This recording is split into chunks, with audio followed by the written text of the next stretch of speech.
નમસ્કાર, ગુજરાત ફર્સ્ટ સાથે હું છું ધ્રુવિશા આપની સાથે સમાચારોની શરૂઆત કરીએ રાજ્યમાં વરસાદી માહોલથી। બનાસકાંઠાના દાંતા તાલુકામાં વરસાદથી હાઈવે બંધ થયો, પહાડો પરથી પથ્થરો ખસીને હાઈવે પર પડ્યા। દાંતાથી સતલાસણા માર્ગ પર પહાડો પરથી પથ્થરો પડ્યા, તો પહાડ પરથી પથ્થર હાઈવે પર પડતા એક તરફનો માર્ગે બંધ કરવો પડ્યો।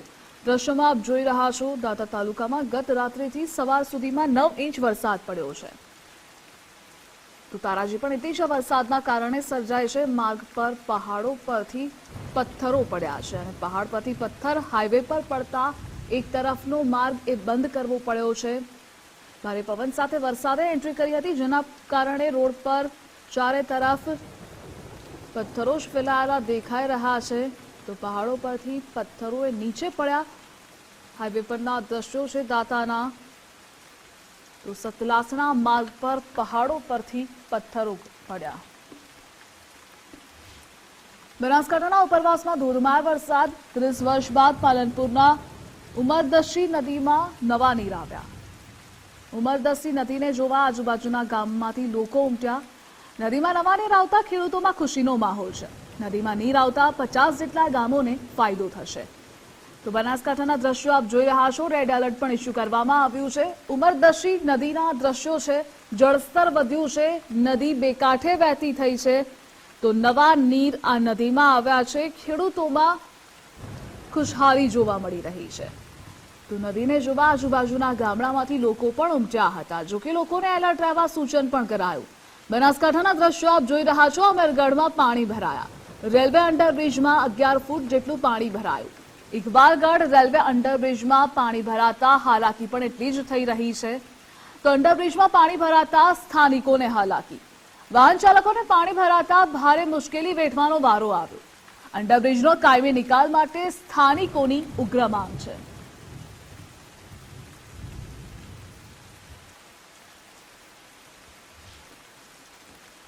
તો બનાસકાંઠાના અમીરગઢમાં ઠેર ઠેર વરસાદી પાણી ભરાયા। ખેતરોમાં વરસાદી પાણીના કારણે પાકને નુકસાની પહોંચી છે, કારણ કે ખેતરોએ બેટમાં ફેરવાયા છે આ ભારે વરસાદના કારણે। બનાસકાંઠાના દ્રશ્યો છે। આજના દિવસ માટે આઈએમડીએ રેડ એલર્ટ ઇસ્યુ કર્યું છે અને ભારે વરસાદના કારણે સૌથી વધુ નુકસાન ખેડૂતોને ભોગવવાનો વારો આવ્યો છે, કારણ કે મોટાભાગના પાકોને અસર પહોંચી છે પાણી ભરાવાના કારણે। મગફળી તેમજ બાજરીના પાકને નુકસાની થઈ।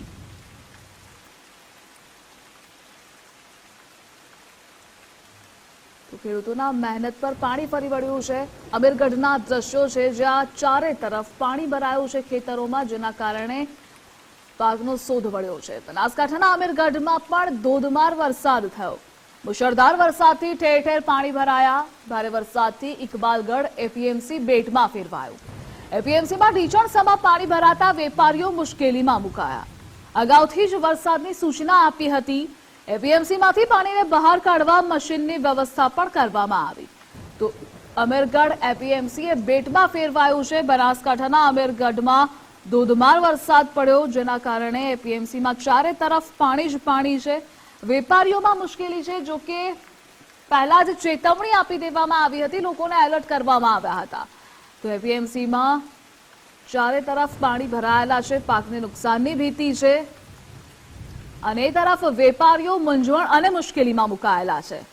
તો બનાસકાંઠાના અમીરગઢમાં વરસાદી પાણી ભરાયા। અમીરગઢમાં વરસાદના કારણે ઠેર ઠેર પાણી જ પાણી। ઇકબાલગઢ સહિતના રેલવે અંડરબ્રિજમાં પાણી ભરાયા। અમીરગઢના કેટલાક ગ્રામીણ વિસ્તારો બેટમાં ફેરવાયા છે। તો વરસાદના કારણે બાલારામ નદી બે કાંઠે વહેતી થઈ છે। એપીએમસીમાં પાણી ભરાતા વેપારીઓ પણ મુશ્કેલીમાં મુકાયા છે। અને આ મુદ્દે આપણી સાથે સંવાદદાતા રામલાલ જોડાયેલા છે। રામલાલ, બનાસકાંઠામાં રેડ એલર્ટ ઇસ્યુ કરવામાં આવ્યું છે અને વરસાદના કારણે નુકસાની કેટલી? જે દૃશ્ય ચોક્કસ બનાસકાંઠાની વાત કરવામાં આવે તો ગઈકાલે ભારે ઉકળાટ બાદ મોડી રાત્રેથી વરસાદ શરૂ થયો હતો અને એ વરસાદ મોડી રાત્રે ધોધમાર વરસાદ ખાબકતા જે ખેતરો છે તેમાં ખેતરો બેટમાં ફેરવાયા હતા અને જે મગફળી અને બાજરીના જે પાકો છે એ પાકો પણ જમીન દોષ થઈ ગયા હતા, જેને લઈને ખેડૂતોને મોટું નુકસાન થવાની પણ ભીતિ સેવાઈ રહી છે।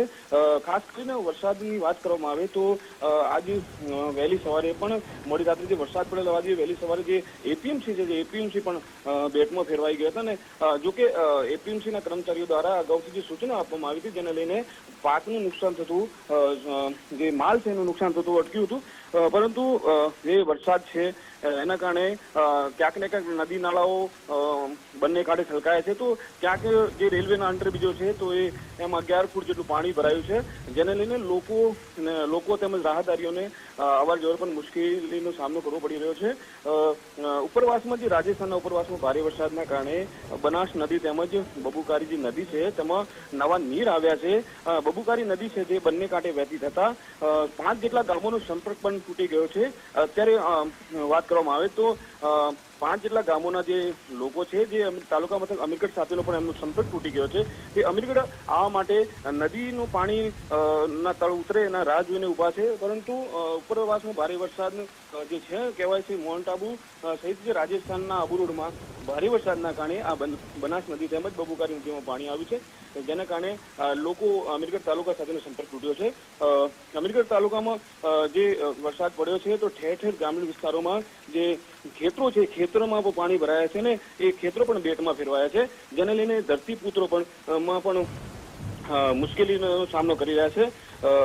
અમીરગઢ પંથકમાં જે રાત્રે ધોધમાર જે વરસાદ પડ્યો હતો એને લઈને કેટલાક એવા જે નીચાણવાળા વિસ્તારો છે તે પણ પાણીથી ભરાઈ ગયા હતા, જેને લઈને સ્થાનિકો તેમજ રાહદારીઓ પણ મુશ્કેલીનો સામનો કરી રહ્યા હતા. જી ધ્રુવી શાહ. જી રામલાલ, જોડાવા બદલ આભાર આપનો.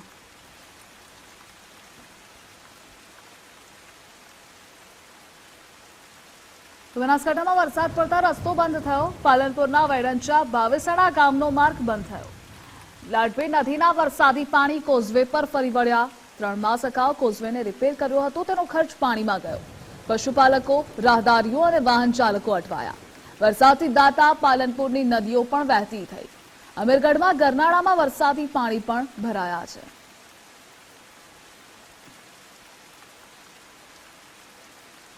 બનાસકાંઠા જિલ્લામાં જે પ્રકારે હવામાન વિભાગની આગાહી મુજબ વરસાદ ખાબક્યો અને તેને લઈને અનેક જગ્યાએ પાણી ભરાયા છે. જે રીતે આપ દ્રશ્યોમાં જોઈ શકો છો કે વેડંચાથી હોડાને જોડતો જે આ મુખ્ય માર્ગ છે ને આ માર્ગ ઉપરથી કહી શકાય કે જે કોઝવે બનાવેલો હતો ને કોઝવે ઉપર પાણી ફરી વળ્યા છે. જે પ્રકારે કહી શકાય કે વરસાદ વરસ્યો હતો, જેને લઈને અહીં આગળ પાણી ફરી વળ્યા છે, જેથી અહીંથી જે પસાર થતા જે લોકો છે તેમને મુશ્કેલીઓ પડી રહી છે. લોકો અહીંથી પરત ફરી રહ્યા છે, કારણ કે અહીંથી ચાલી શકાય તેવો રસ્તો નથી. મહત્વની વાત છે કે આ ગામ લોકોની માંગણી હતી કે અહીં આગળથી વ્યવસ્થિત રીતે કોઝવે બનાવવામાં આવે, પરંતુ તંત્ર દ્વારા 4 મહિના અગાઉ જ કોઝવે બનાવવામાં આવ્યો હતો અને લાખો રૂપિયાનો ખર્ચો કરવામાં આવ્યો હતો, પરંતુ કામ વ્યવસ્થિત ન થવાને કારણે અહીંથી પાણી જે કોઝવે ઉપરથી કહી શકાય કે ફરી વળ્યા છે. એટલે સરકારનો જે પણ ખર્ચો હતો તે અહીંથી પાણીમાં ગયો છે. જે રીતે આપ દ્રશ્યોમાં જોઈ શકો છો કે જે પાલનપુર તરફથી આવતી આ લડબી નદી છે ને લડબી નદીના જે આ પાણી આવ્યું છે, જેના કારણે આ વિસ્તારની અંદર જે આ લોકો છે તેમને ખૂબ મોટી મુશ્કેલી પડી રહી છે. ત્યારે જે 4 મહિના અગાઉ જે તંત્રએ જે લાખો રૂપિયાના ખર્ચો કર્યો તે અત્યારે પાણીમાં ગયો છે. ત્યારે વ્યવસ્થિત રીતે અહીં કોઝવે બનાવવામાં આવે ને સારો રસ્તો બનાવવામાં આવે તેવી ગામ લોકો અને સ્થાનિક લોકો માંગ કરી રહ્યા છે. કમલેશ નાભાણી, ગુજરાત ફર્સ્ટ, બનાસકાંઠા. બનાસકાંઠામાં ભારે વરસાદથી પાણી ભરાયા. વડગામના સરદારપુરાના ખેતરો બેટમાં ફેરવાયા. ધોધમાર વરસાદથી ખેતરોમાં ઢીચણસમા પાણી ભરાયા છે. વડગામના હડમતિયાથી સરદારપુરાનો રસ્તો બંધ થયો છે. રસ્તો બંધ થતા રાહદારીઓ અને વાહન ચાલકોને હાલાકી ભોગવવાનો વારો આવ્યો છે. તો ખેતરોમાં ઢીચણસમા પાણી ભરાયેલા છે. અનેક રસ્તાઓ પણ બંધ કરવાની ફરજ પડી છે.